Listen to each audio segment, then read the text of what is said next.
Welcome back, everybody, to RAMP, Real Access Motivates Progress, live Wednesday night podcast. We've had a little bit of 2 months off because I've been doing a ton of traveling, doing a lot of advocacy, and doing a lot of different things, but we are back. So every Wednesday going forward now, we will be back. But we have a great guest for you for our welcome back episode. We have Catherine. She runs KatGirl and Friends, and I cannot wait for you to meet her and learn about everything she does. So welcome to the show, Catherine. Hi, Tina. Thank you so much for having me today. Oh, I'm so excited to have this conversation with you and let everybody know all the wonderful things that you do. So let's start off by introducing yourself and tell everybody what you do. So, as you mentioned, my name is Catherine Magnoli, and I am the founder of KatGirl and Friends Inc., which actually educates children about inclusion through literature. I'm actually a children's book author of The Adventures of KatGirl as well. Tell everybody a little bit about KatGirl and what some of the books that you do. They're amazing, by the way. I have read Thank them you. all, so they entertain adults as well. But tell everybody a little bit about your books and what are some of the things that are included in your books. So, The Adventures of KatGirl is about a superhero in a wheelchair, and she helps kids who are being bullied. And I don't just focus on, the topic of bullying people in wheelchairs. Each story, there's 4 stories in the series, deals with a different kind of bullying. So we have, as I mentioned, bullying children in wheelchairs, bullying children who are deaf, bullying children who are overweight, and the topic of racial bullying, which unfortunately has become a big epidemic in the past 10, 15 years. That is amazing. How long have you been doing this and how many books have you written so far? So I have been writing the Adventures of KatGirl series since 2009. I was first inspired to write it after becoming a volunteer teacher assistant at a school called Kesher LD. It's for children within the autism spectrum and other learning disabilities. And I just grew such a kinship with them. They really inspired me because they came into my life at a time where I was struggling to accept my own disability, which is spina bifida, and just seeing their tenacity and the way that they handled their day to day and handled some episodes of bullying that they had gone through just really helped me accept my own disability. And so with that, I became more aware of the world around me and how children that don't have a disability are very curious about those of us in wheelchairs. I'm sure you've experienced a lot of stares and questions and so forth. And so, putting all these ingredients together, I was like, how can I educate those without a disability and inspire those with a disability? And since I've always loved to write since the age of 4 years old, I was like, I'm going to do it. I'm going to write a children's book. And so I went to my room, I locked the door, and 18 hours later, the first draft of The Adventures of KatGirl came to be. And then a year and a half after that, it was actually published. So that's pretty much my story. That is awesome. Tell us, how many books have you written so far? I have published 5 books because in addition to The Adventures of KatGirl, I have a separate character named Pete the Private Eye. He is a blind detective and he solves mysteries using his cane. That is amazing. Your books are so much fun, but what was it like going through the process and finding a publisher, being a disabled person, writing about disabled things? I mean, these are kind of like that, we don't talk about that. We shush that. Parents, I love going into the schools and talking to the school age children. They're more open-minded. They're more non-judgmental. They're more easily swayed to just accept us for who we are. So how was that going through that entire process? So I was very fortunate that at the time of me writing The Adventures of KatGirl, I had grandparents who were owners of an educational toy business. And they got wind through my mom that I was writing this story, and they were like, we want to help her publish it. So they actually used their resources of a company that was publishing their brochure at the time to help get it published. So that was The Adventures of KatGirl. When it came to Pete the Private Eye, I did use a different publishing company in another country that I found randomly online. I was just Googling like publishing companies, and it was the first one that popped up. So I was like, oh, this looks good. And they're actually called Print Ninja. And how it works is you put in all the information of the pages, the amount of words, the type of font you want, the type of paper you want, the how the cover should look, and then it gives you like a calculation of how much it'll cost. You pay it, and within I think a month they deliver it to you. They ship it to you. It's really great. That's amazing. So it's basically like self-publishing. You write Yeah. all the book, you put it online. So there was no like interaction with anybody about, whether they liked it, not liked it, or, how has it been selling? Well, actually, I'll go back to The Adventures of KatGirl. As I mentioned, it was done by a company owned by my grandparents. So I wouldn't exactly say that nobody said that they didn't like this and that. They actually were very hands on in the editing process and made sure that the story went in the direction that they felt was best for it to go in, which as an author, I personally get very um attached to the stories that I write. And so that was a little difficult to navigate, especially because it's my grandparents, so I want to be respectful. But like, having differences of opinions sometimes was a little hard. But in the end, I love all four of my stories, and I'm glad I listened because it did turn out exactly how it should have been.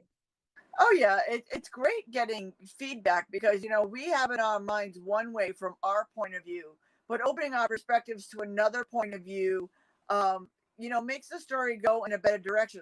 Like I said, your stories are fantastic. You don't happen to have one of your books handy that you can kind of show everybody what it looks like? Let me actually see. Give me 1 second. See how easy it is when you're in a wheelchair? We just roll around and we can go and grab whatever it is that we need to grab.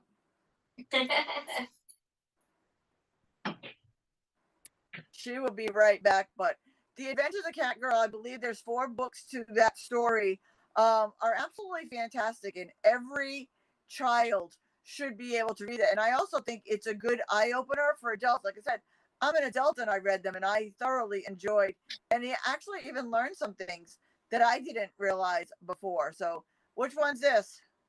I did find The Adventures of KatGirl in the Spelling Bee. This is the one that I dedicated to bringing awareness to people who are living with deafness that are bullied. And in this story, KatGirl actually helps a little girl who's deaf win the school spelling bee by using sign language. That's So amazing. that's pretty much my whole belief system, is that we need to use our disability as our strength. No, I think that's absolutely amazing. So tell everybody how they can get their hands on a copy of one of your books and how they're selling. Well, they are actually, so for now, they're solely on my website, which is catgirlandfriends.com. But currently, I am in the midst of working with a store that is exclusively at the Palisades Mall in Rockland, New York.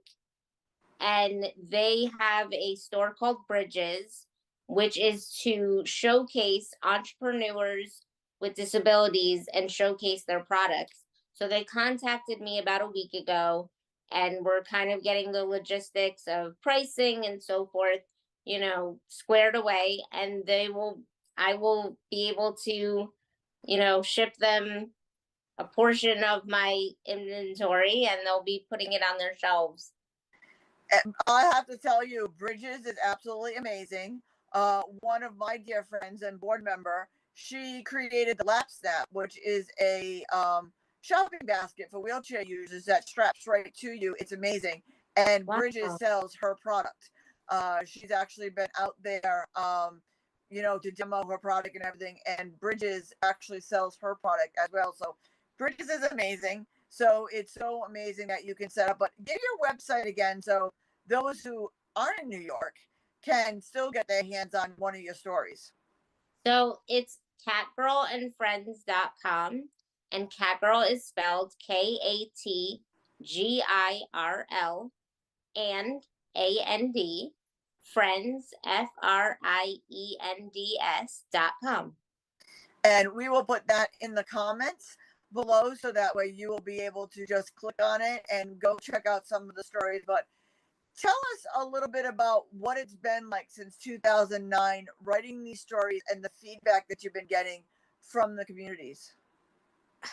I mean, it's such an amazing experience that I've had since then. I can't even believe that it's been as many years as it has, because it seems like 1 or 2 years, honestly. That's how much fun it's been.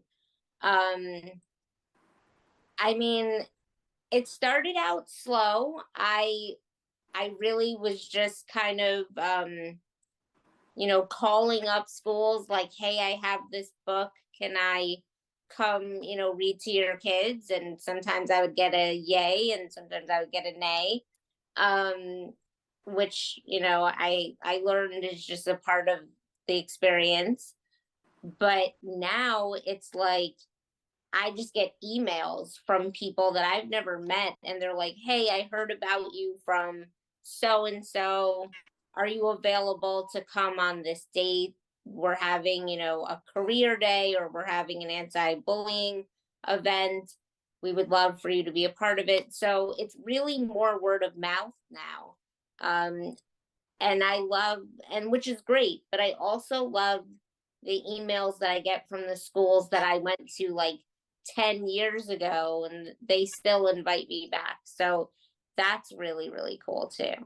Yeah, we just met out in Miami when I was out there to see the Camp Shake a Leg Miami, and we got to go out sailing together. And we got to get with a group of people, and two of the models just happened to be preschool teachers, and they were so excited about your book. Anything come of that? Not right now. I know they're both very busy. I mean, not only, as you said, are they preschool teachers, but they're models. So they have very busy schedules. So we're trying to figure something out there as well. But they were just so open-minded and adapt. They just loved what you were doing, and they couldn't wait to bring it back to your classroom. Like I said, I was proud for you to hear the response from them, that they were so excited to be involved. Like you said, I mean, these are models. These are beautiful women who happen to be preschool teachers, but get the idea of how important it is to bring to the children about disability. Do you find that a lot when you go out and you talk? Yes, I do. It's funny because not only does my book open the conversation about disability, but it opens the conversation about bullying.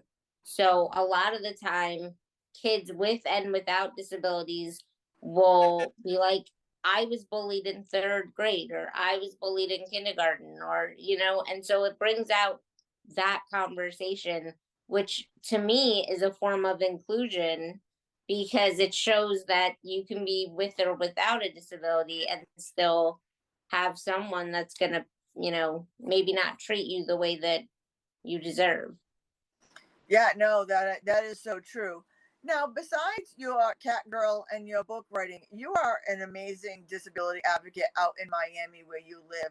Tell us a little bit about what you've been advocating for and what is some of your hot topics. So I would say in the last 3 years, my advocacy world has really broadened. I don't only deal with children, I've been doing a lot of things for adults as well. One in particular is bringing out the topic of intersectionality between disability and abuse. Um, I don't know if you are aware of this unbelievable statistic, but we are 3 times as likely to be victims of any kind of abuse: emotional abuse, physical abuse, sexual abuse. The list goes on and on.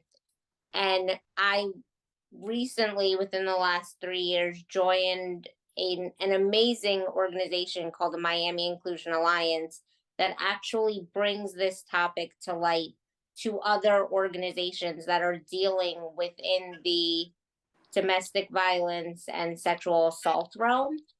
So it's really, really important that we let them be aware of this fact, because some of these organizations that we've come across don't know this statistic and don't really help those with disabilities that may be dealing with some of these issues.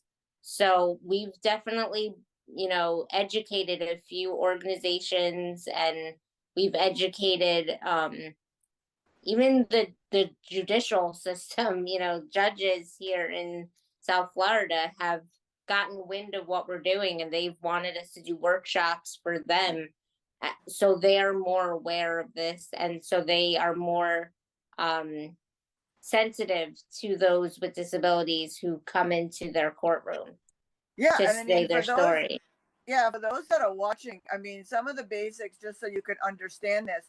I mean, if I was rolling down the street with somebody who was walking, who is the easier target? Me, who's in a wheelchair that can't go so fast, or somebody who can run away? Or, if you get married and then you acquire your disability, like somebody like me, I acquired my disability after I was married. There's so many people out there that are stuck in abusive marriages because once their SSDI or their disability is figured on a joint income, you can't get divorced because, yes, you can reapply, but it could take up to 48 months to get that back.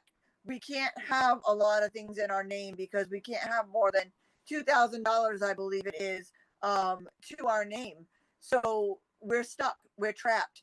There is no way out. We can't live without money. So many people live in loveless, abusive marriages because they can't get away or they can't make it financially on their own because SSDI is not a living wage. Most people get between $800 and $1,000 a month if they get SSDI. So those are just some of the kind of ideas of what Catherine is talking about, why we are 3 times more likely to be abused because we are literally at the hands of everybody else. Yep, I couldn't have said it better than what you just said. Unfortunately, that is a big portion of it. Um, and so I thank you for expanding the topic.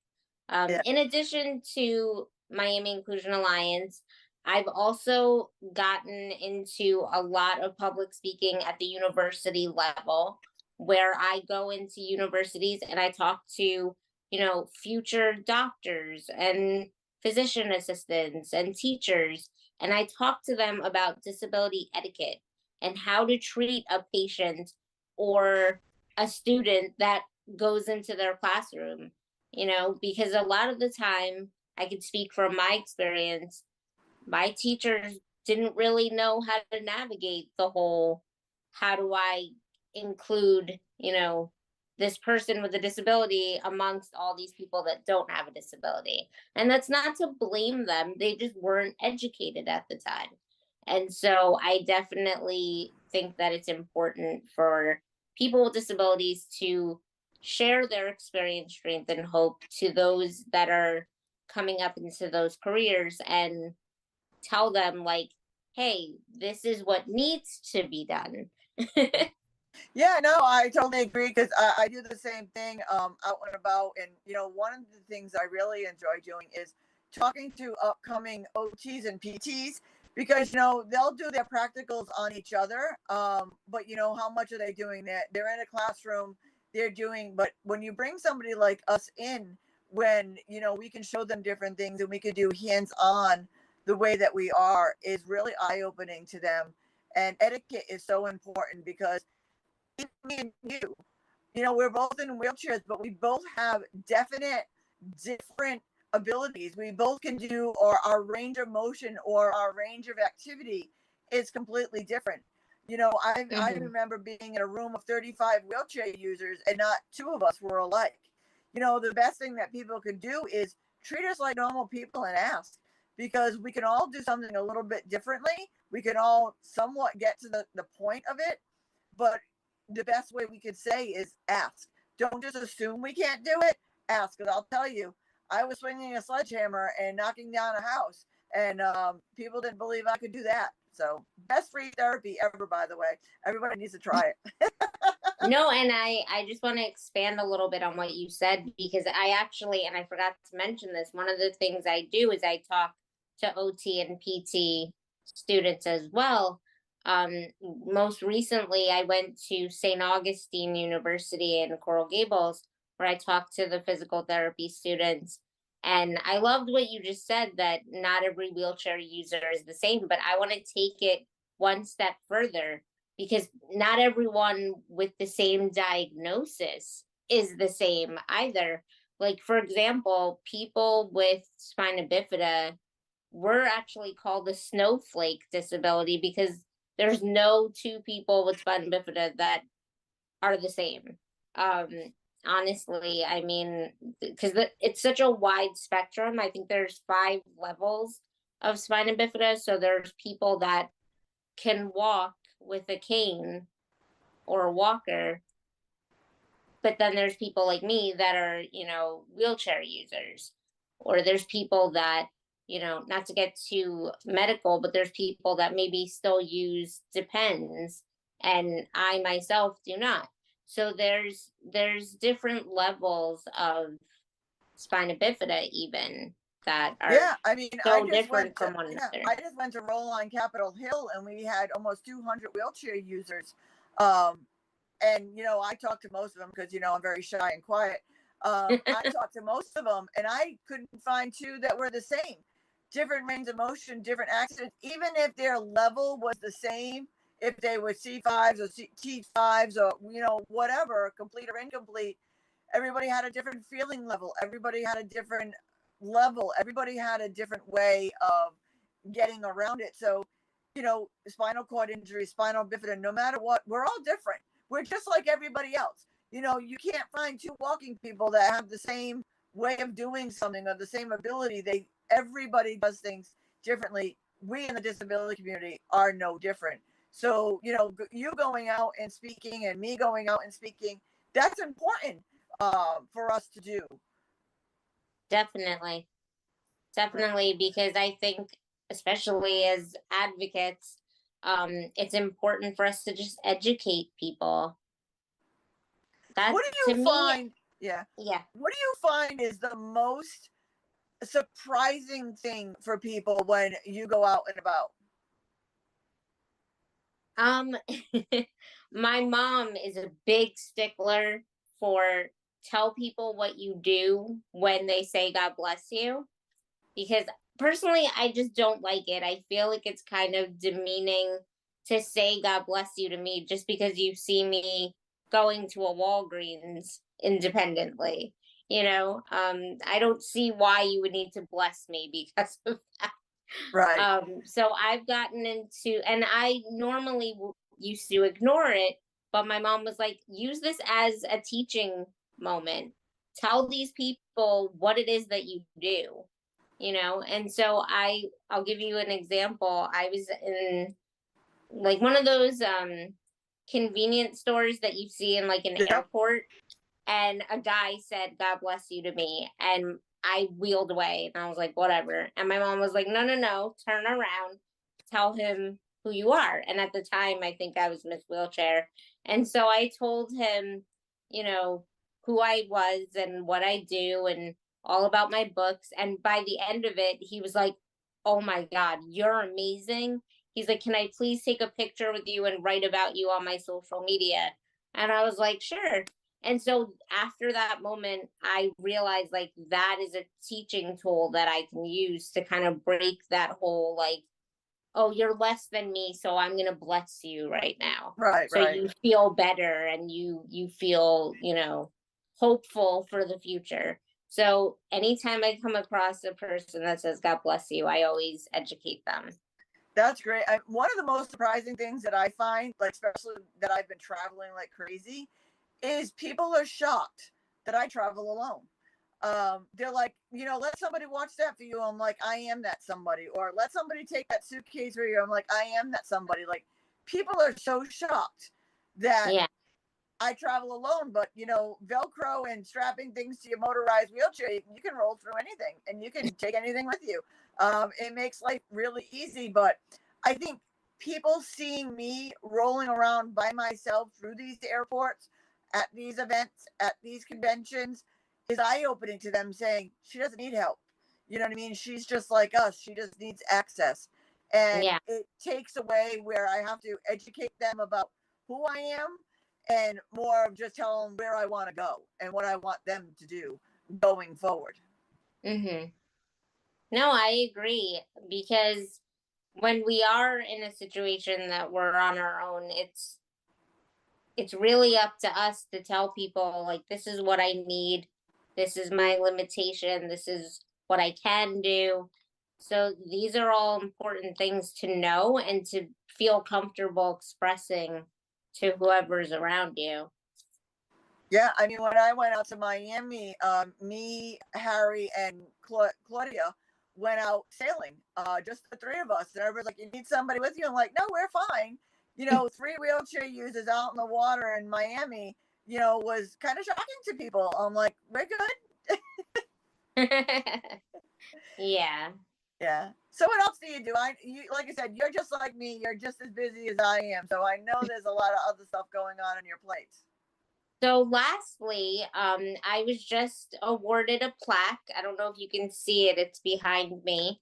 That commemorates Disability Pride Month, which just ended in July. And it was given to me by the municipality of Sunny Isles Beach, where I live.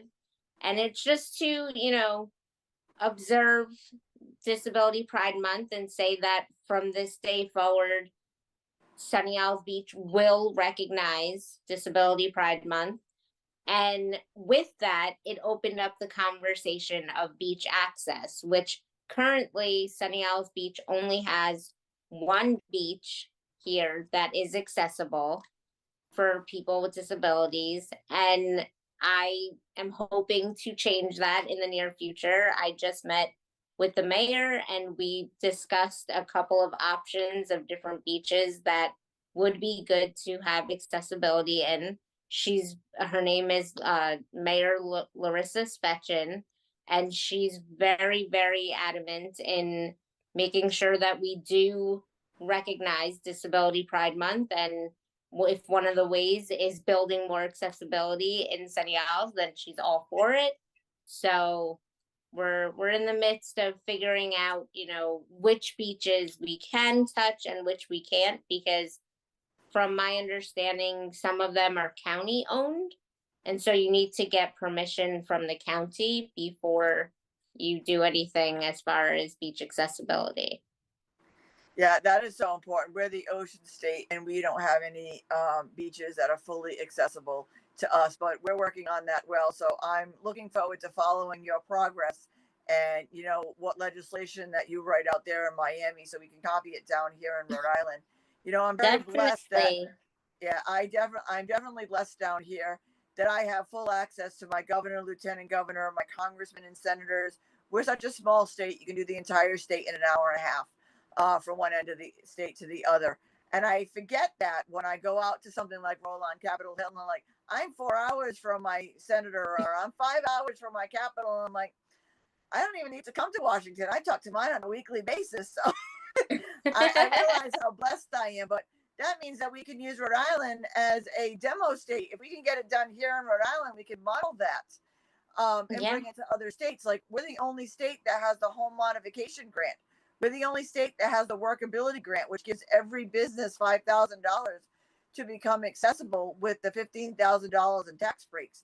The Home Hmm. Modification Act gives $4,500 to every homeowner that needs to become accessible. And they can use that time and time again. It's not a one and doneer. So now we're modeling those into other states. So when you get your beach access, I want to model that and bring that over here. That's what it's all about. Is we're stronger together, and us working together is where we're really truly going to make the difference. Yeah, and I think it's important for people with disabilities to have their voices heard on the government level.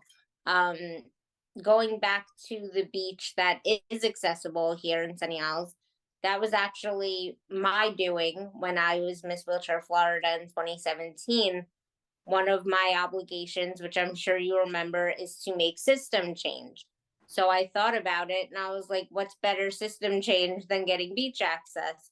So I made an appointment with the then mayor. His name is uh, former Mayor Bud Shaw. And he, at first was a little skeptical. He didn't even want me to go into his office. He wanted to like have the meeting in the lobby. And I was like, no, we're going to go in your office. You're going to treat me like you treat anybody else. And I'm going to have a conversation with you. And his first, thought was, I've never had anybody complain about the accessibility here in Sunny Isles. What's your complaint? And I told him, my struggles to get access to the beach and how, I deserve to have the same experience as a resident of Sunny Isles as anyone else does. And after about a 20 to 30-minute conversation, he's like, find me the prices. I'll look into it and we'll get this done. And a few weeks went by, and he actually sent me an email, and I'll never forget it. He said, thank you for educating me. I can't fix what I don't understand. Yep. And that was such a powerful email to receive. Even today, I would be just as touched, even Yep. after all the advocacy I've done, because that's the real uh, point of it all for me, Yeah. is to just Positive. Yeah. educate people and have them understand. Positive advocacy and education is the most important. Throwing people under the bus, throwing words out there, being negative at any time, you will never get those people to change their mind or change their perspective to open it up. But as we're nearing the end of the hour, tell everybody why it's so important to be in touch with Cat Girl and Friends and get those books. Give us your 1 minute wrap up. Okay, so 1 minute wrap up. When I was young and I was new to a school that didn't have disability inclusion in it, I was given a book that changed my life. It was called Joni. I have it till today. I've read it a million times. It's about this woman that has a spinal cord injury, and it just really inspired me. And so, with that, I have written a series of books that I'm hoping will get in the hands of someone with a disability or even without a disability and inspire them the same way that Joni inspired me 30 years ago. So definitely everybody go to catgirlandfriends.com. Go on, get your books. I'm telling you, they will definitely be something you need to have. Kat's going to send me a couple of them so I can have them out here so I can help selling them for her. I've read them, but I don't actually have a copy. So she's going to actually sign some copies for me. And she's going to send them out here so I can tell everybody how fabulous she is. But Kat, thank you so much for taking the time and telling everybody who you are. You will be seeing Kat again on my show as things progress and things go on. You will be seeing Kat again, and I will be back out in Miami soon so that we can have a conversation. So thank you so much, Kat, for joining us tonight. Thank you so much, Tina, for having me. This was such a blast. And thanks, and have a good night. All right. And we welcome everybody back next Wednesday, same time, same channel. We will be talking to Roll Strong, another great Miami advocate that I met who has his own organization, talking about all things catheters. So make sure you tune in next week to Roll Strong. And as I always say, don't just sit there, make a difference. Have a great night, everyone.